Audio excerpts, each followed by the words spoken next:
লৈ আছে গুৰুত্বপূৰ্ণ খবৰ উৰিয়াম ঘাটত ইতিমধ্যে উচ্ছেদ অভিযান চলি আছে উৰিয়াম ঘাট উচ্ছেদ অভিযানৰ আজি চতুৰ্থটো দিন আৰু চতুৰ্থ দিনাও বিভিন্ন প্ৰান্তত উচ্ছেদ অভিযান চলি আছে উৰিয়াম ঘাটৰ যি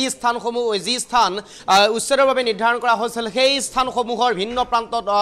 মছজিদ নিৰ্মাণ কৰা হৈছিল মাদ্ৰাসা নিৰ্মাণ কৰা হৈছিল সমান্তৰালভাৱে এই মছজিদ মাদ্ৰাসাসমূহ ইতিমধ্যে ভাঙি দিয়া হৈছে আজি যেহেতুকে শুকুৰবাৰ আৰু শুকুৰবাৰে জুম্মাৰ দিন আৰু জুম্মাৰ দিনাও উৰিয়াম ঘাটত উচ্ছেদ অভিযান চলিছে আৰু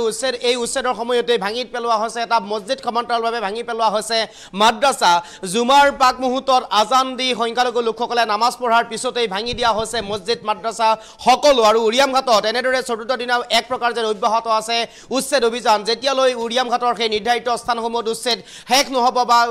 উচ্ছেদ কৰা শেষ নহ'ব তেতিয়ালৈ এই উচ্ছেদ অভিযান চলি থাকিব আজি যেহেতুকে উৰিয়াম ঘাটৰ চতুৰ্থ দিন আৰু চতুৰ্থ দিনাও এক প্ৰকাৰ ভিন্ন প্ৰান্তত উচ্ছেদ অভিযান চলিছে সমান্তৰালভাৱে সেই স্থানসমূহত নিৰ্মাণ কৰা মছজিদ মাদ্ৰাসা এফালৰ পৰা ভাঙি দিয়া হৈছে আজিৰ জুম্মাৰ দিনাও এনেদৰে এতিয়া এটা মছজিদ ভাঙি দিয়া হৈছে উচ্ছেদৰ প্ৰাক মুহূৰ্তত আজান দি নামাজ পঢ়িছে সংখ্যালঘু লোকসকলে আৰু নামাজ পঢ়াৰ পিছতেই নামাজ পঢ়া শেষ হোৱাৰ পিছতেই মছজিদ মাদ্ৰাসা সকলো এফালৰ পৰা ভাঙি দিয়া হৈছে প্ৰশাসনৰ ফালৰ পৰা এই মুহূৰ্তত সম্ভৱ হ'লে আমাৰ হাতত সেই দৃশ্যাংশসমূহ আছে আমি পোনে পোনে সেই দৃশ্যাংশ দেখুৱাবৰ কাৰণে চেষ্টা কৰিম উৰিয়াম হাটৰ সেই দৃশ্যাংশ আমি দেখুৱাবৰ কাৰণে চেষ্টা কৰিম এয়া হৈছে আমি দৃশ্যাংশ দেখুৱাইছোঁ এইগৰাকী ব্যক্তিয়ে আজান দি আছিলে জুমাৰ দিনা যেহেতুকে জুমাৰ দিনা এনেদৰে আজান দিছে আজান দিয়াৰ পিছতে নামাজ পঢ়িছে নামাজ পঢ়াৰ পিছত সকলো ব্যক্তি তাৰ পৰা যোৱাৰ পিছতে এফালৰ পৰা প্ৰশাসনে ভাঙি দিছে মছজিদ মাদ্ৰাসা যদি সম্ভৱ হয় আমাৰ হাতত এম্বিয়েন্স আছে এম্বিয়েন্সত এই দৃশ্যসমূহ দেখুৱাবৰ কাৰণে আমি চেষ্টা কৰিম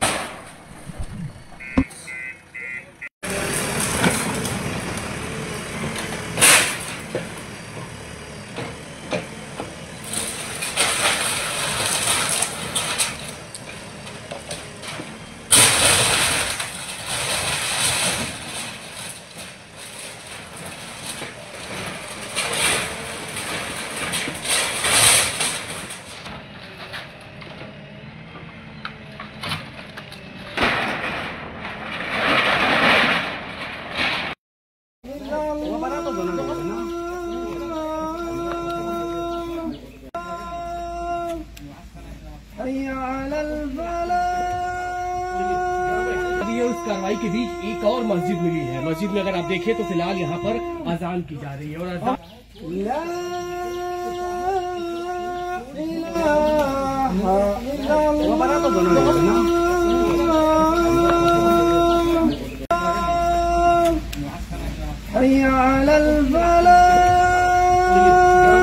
उस कार्रवाई के बीच एक और मस्जिद मिली है मस्जिद में अगर आप देखें तो फिलहाल यहाँ पर अजान की जा रही है और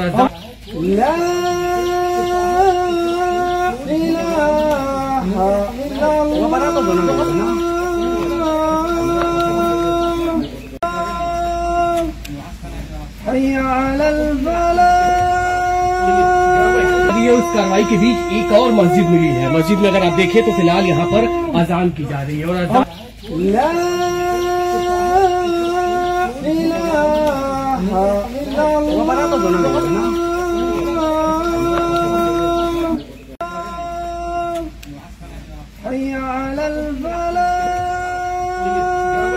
उस कार्रवाई के बीच एक और मस्जिद मिली है मस्जिद में अगर आप देखें तो फिलहाल यहाँ पर अजान की जा रही है और আমি দৃশ্যাংশ দেখুৱাইছোঁ এনেদৰে আজি যেহেতুকে শুকুৰবাৰ আছিল আৰু শুকুৰবাৰে জুম্মাৰ নামাজৰ প্ৰাক মুহূৰ্তত আজান দিছে আজান দি নামাজ পঢ়াৰ পিছতেই প্ৰশাসনৰ ফালৰ পৰা বুলডোজাৰ লগাই ভাঙি দিয়া হৈছে মছজিদ সমান্তৰালভাৱে ভাঙি দিয়া হৈছে সেই স্থানত নিৰ্মাণ কৰা মাদ্ৰাসা আমি দৃশ্যাংশ আছে এই দৃশ্যাংশ আমি দেখুৱাইছোঁ এয়া হৈছে উৰিয়াম ঘাটৰ দৃশ্যাংশ আৰু উৰিয়াম ঘাটৰ আজি উচ্ছেদৰ চতুৰ্থ দিনাও এনেদৰে বিভিন্ন প্ৰান্তত উচ্ছেদ অভিযান চলাইছে প্ৰশাসনে যি সীমা নিৰ্ধাৰণ কৰিছে প্ৰায়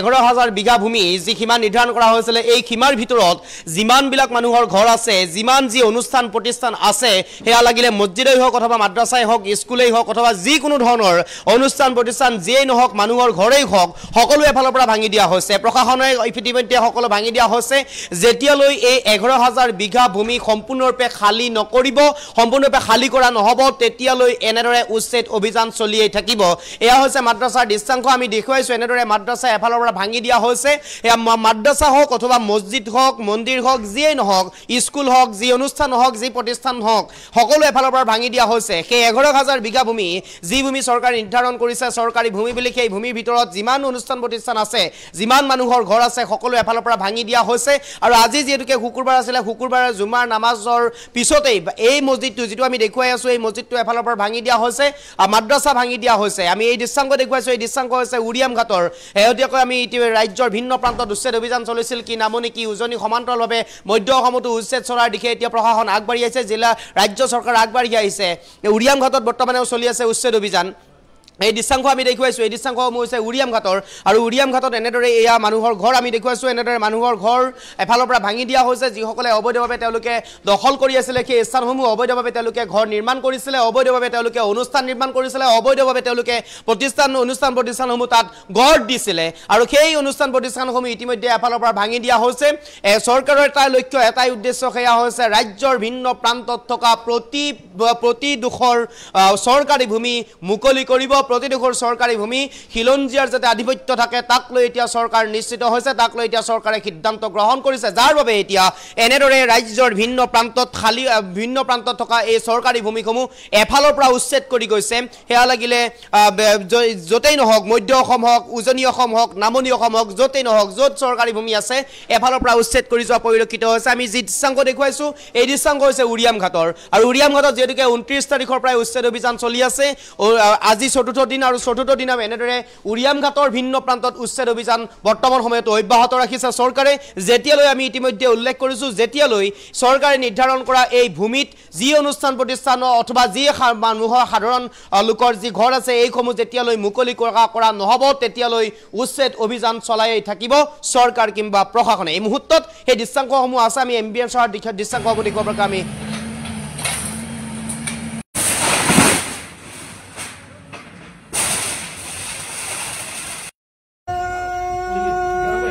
उस कार्रवाई के बीच एक और मस्जिद मिली है मस्जिद में अगर आप देखें तो फिलहाल यहाँ पर अजान